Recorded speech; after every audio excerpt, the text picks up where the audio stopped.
శ్రీనిధి సంస్థల జరుగుతున్న గందరగోళం ఏమిటి? నీకు ఎదురవుతున్న అనుభవాలు ఏమిటి? బాధలేమిటి?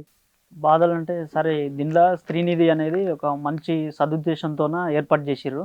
ఈ మైక్రో ఫైనాన్స్ వడ్డీ వ్యాపారుల నుంచి మన తెలంగాణ ఆడబిడ్డలని దాని నుంచి బయటపడడం కోసము అప్పుడున్న వైఎస్ గవర్నమెంట్ వాళ్ళందరూ కలిసి ఒక సదుద్దేశంతోనే ఈ సంస్థను ఏర్పాటు చేసింది.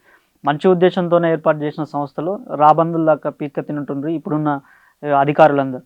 అందులో మెయిన్గా విద్యాసాగర్ రెడ్డి అనే వ్యక్తి 2011 నుంచి ఇప్పటి వరకు కంటిన్యూగా ఆయన 2011 నుంచి ఇప్పటి వరకు అట్టెట్టుంటారు ఒక దగ్గర అంత సుదీర్ఘకాలం. వాళ్ళు ఎక్స్టెన్షన్ ఇస్తుండ్రు, ఈయననేమో కంటిన్యూ అవుతుండ్రు. ప్లస్ ఇంకోటి ఏం సార్ అని అంటే ఈయన తాయిలాలు అప్పచెప్పడం, ఏ గవర్నమెంట్ అయితే ఏ మినిస్టర్ రూరల్ డెవలప్మెంట్ ఉంటారో వాళ్ళతో టైఅప్ అయ్యి డబ్బులు ఇవ్వడము. తర్వాత బీఆర్ఎస్ గవర్నమెంట్లో కూడా సిఎస్ఆర్ ఫండ్స్తో పాటు ఫోన్ ట్యాపింగ్ కానీ, తర్వాత ఇంకా మళ్ళా ఎర్రబల్లి దయాకర్ ఒక క్యాంపెయిన్ చేస్తాడు, మన ఎలక్షన్ క్యాంపెయిన్ కూడా ఈయన ఫండింగ్ చేసిండు. అన్ని మీకేం తెలుసు అవి చేసిన ఆరోపణలు చేస్తున్నారు చేసిందని చెప్పేసి మేము కంప్లైంట్ ఇస్తే ఈ గవర్నమెంట్ జీవో 523 ఎంక్వైరీ చేసింది సార్. కాంగ్రెస్ గవర్నమెంట్ వేసింది. దాని మీద ఎంక్వైరీ చేయకుండా మళ్ళీ వీళ్ళు కూడా అదే ఎర్రబల్లి బాటలో నడుస్తూ ఎంక్వైరీ చేయకుండా ఈయనకు మళ్ళీ 2 times రిన్యువల్ ఇచ్చారు సార్.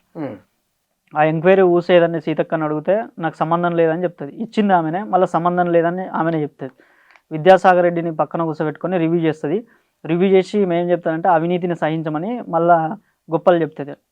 అట్లా చేస్తూ ఈయనను కంటిన్యూ చేస్తుండ్రు. దీనికి కారణం ఏంటి సార్ అని అంటే మెయిన్ ఉద్దేశము ఈ రెడ్డి అనే ఒక ట్యాగ్ లైన్తోన ఈయనను కంటిన్యూ చేస్తుర్రు.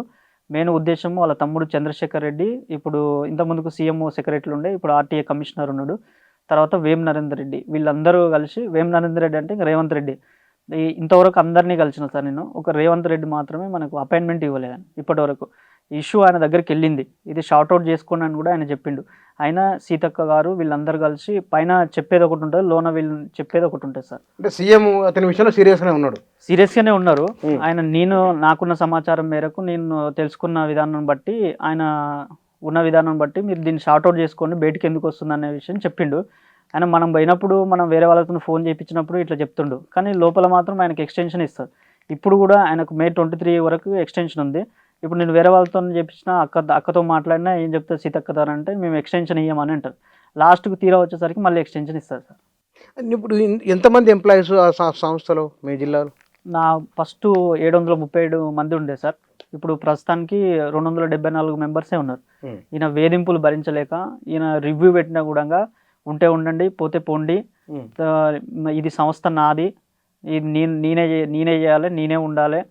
సో ఆయన ఉద్దేశం ఏంటి సార్ అని అంటే ఆయన ఇలా ఎంప్లాయీస్ని అందరిని తీసేసి తర్వాత ఈ రిటైర్డ్ ఎంప్లాయీస్లు రెడ్డిలను అందరిని పెట్టుకొని ఈ దళిత ఎంప్లాయీని హరాస్మెంట్ చేసినా కూడా ఆయన ఒకటే ఒక వ్యక్తికి సిహెచ్ వెంకటరెడ్డి అనే వ్యక్తికి శాలరీ పెంచుతాడు. ఆయనకు 74,000 శాలరీ ఉంటే 150,000 శాలరీ పెంచిండు.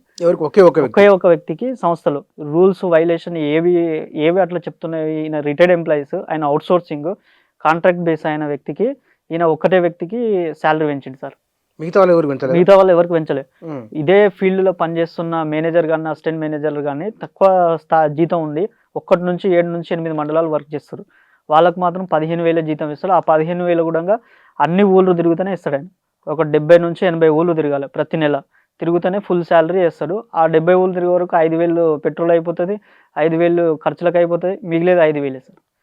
ఇలాంటి చేసుకుంటే ఈయన మాత్రం ఏసీలో కూర్చున్నట్టు ఆయనకు మాత్రము 70,000 శాలరీ పెంచింది. ఎందుకు అట్లా పెంచుడు? కారణం ఏంటి? కారణం అంటే వాళ్ళ రెడ్డి కాబట్టి పెంచింది సార్.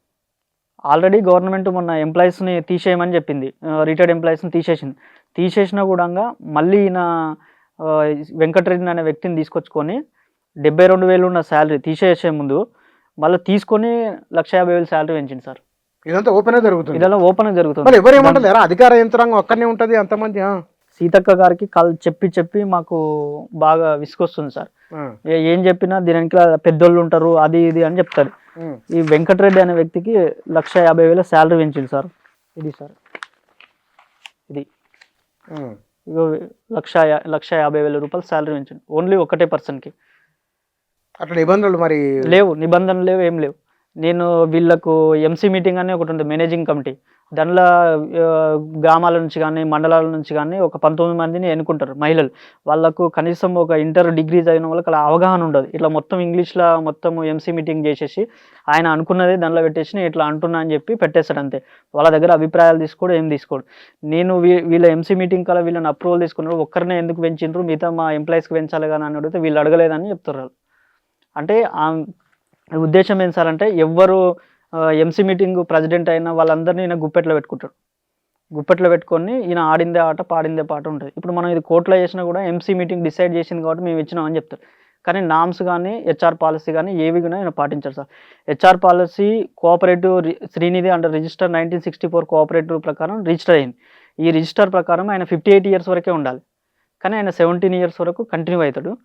తర్వాత ఈయన స్టాఫ్ బైలాస్ ప్రకారం నేను 65 ఏళ్ళు ఉండొచ్చు అని ఈయనందరికి ఈయన పెట్టుకున్నాడు. ఈయన సెల్ఫ్ డిక్లరేషన్ ఈయన సొంత రాజ్యాంగం నడుస్తుంది సార్ దీనిలో. అయితే దీని మొత్తం స్టేట్ గవర్నమెంట్ బైలాస్ ప్రకారం ఉండే ఆయన సొంత బైలాస్ ఎట్లా ఉంటాయి?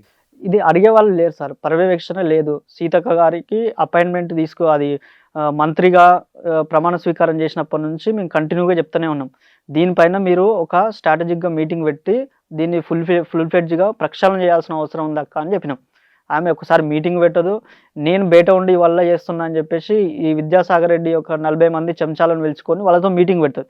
మీటింగ్ పెట్టి పేపర్కి ఏమి ఇస్తారంటే శ్రీనిధి ప్రతిష్ట దెబ్బతీసిన వాళ్ళకి చర్యలు తీసుకుంటూ ఉంటారు. మళ్ళీ నేను లేవనెత్తిన అంశాలపైన నాపైన ఈ రోజు వరకు చర్యలు తీసుకోలేదు. ఓకే ఓకే ఇవల్ల అడిగితే వాళ్ళకు కష్టమవుతుంది. ఇది మొన్న ఎంసీ మీటింగ్ సార్. ఈ ఎంసీ మీటింగ్లో ఒక 33 కోట్ల రూపాయలు రిలీజ్ చేసింది సీతక్క ఈయనకు చెప్పి. ఆ 33 కోట్లలో జిల్లాకు అంటే మొత్తం ఓవరాల్గా స్టేట్కి ఒక్కొక్క నాగర్కర్నూలు జిల్లాకు ఒక్కొక్క ఆఫీస్ శాంక్షన్ అయింది సార్, జిల్లా మహిళా సమైక్యలు. ఆ సమైక్యల కోసం ఏం చేసినంటే ఫస్ట్ పేపర్లో ఏం చేసిన 22 కోట్లు అని చెప్పారు. మళ్ళీ ఇప్పుడు 33 కోట్లు రిలీజ్ చేసిండ్రు. ఈ 33 కోట్లు ఏం చేసినంటే సెర్ప్ సిఇఓ మేడం గారు ఒక లెటర్ చేసింది, మాకు అదనంగా కావాలి. ఈయన ఆడిట్ జరగకముందుకే మా దగ్గర ఇన్ని కోట్లు ఉన్నాయని చెప్పేసి శ్రీనిధికి ట్రైనింగ్కు బిల్డింగ్కి సంబంధించిన ఫండ్స్ అన్నీ తీసి వాళ్ళకు అప్పచెప్పింది. అయితే దీనికి సంబంధించిన ఈ డిపిఆర్ కానీ ఈ డిపిఆర్ లేకుండా ఈ కాంట్రాక్ట్ ఎవరు అనేది వాళ్ళ డీటెయిల్స్ తెలియదు. ఈ 19 మంది ఉన్న మహిళలకు కూడా తెలియదు. ఈయన చేసి పెట్టి ఇట్లా చేస్తాడు సార్. తర్వాత గవర్నమెంట్ ఏం చేసిందంటే మొన్న అవుట్సోర్సింగ్ ఇది సొసైటీ బిల్డింగ్స్ కానీ గవర్నమెంట్ బిల్డింగ్స్ కానీ రెంటెడ్ బిల్డింగ్లో ఉండొద్దని చెప్పేసి December 2025 వరకు డేటింగ్ ఇచ్చింది సార్. ఒక సర్క్యులర్ ఇచ్చింది. ఆ సర్క్యులర్ ప్రకారము బిల్డింగ్ ఏడ ఉండాలని అంటే ఖచ్చితంగా అది గవర్నమెంట్ సెక్టర్లోకి షిఫ్ట్ కావాలి. ఇప్పుడున్న బిల్డింగు మయూం రామేశ్వరంలో నాకు నెలకు 15 లక్షలు రెంట్ కడతాడు. విత్ మెయింటెనెన్స్ వచ్చేసి 25 నుంచి 30 లక్షలు ప్రతి నెల ఖర్చు అవుతుంది సార్. ఈ బిల్డింగ్ అక్కడ షిఫ్ట్ చేయకుండా ఈయన ఇప్పటికీ అదే బిల్డింగ్లో ఉంటుండు. అదే బిల్డింగ్లో ఉండి ఈ సిఆర్డి బిల్డింగ్ ఉంది సార్ హిమాయత్ నగర్లో, మన అది రూరల్ డెవలప్మెంట్కి సంబంధించిన బిల్డింగు. అందరు రినోవేషన్ కోసము 10 crores కేటాయించారు సార్ ఆయన ఖాళీ రినోవేషన్కి. ఈ రినోవేషన్కి ఎంత ఆడిట్ ఉంటుంది, ఆడిట్ అన్ని ఆయన హ్యాండ్ ఓవర్లోనే జరుగుతాయి సార్. వాళ్ళు చెప్పిన విధంగానే జరుగుతుంది ఆడిట్.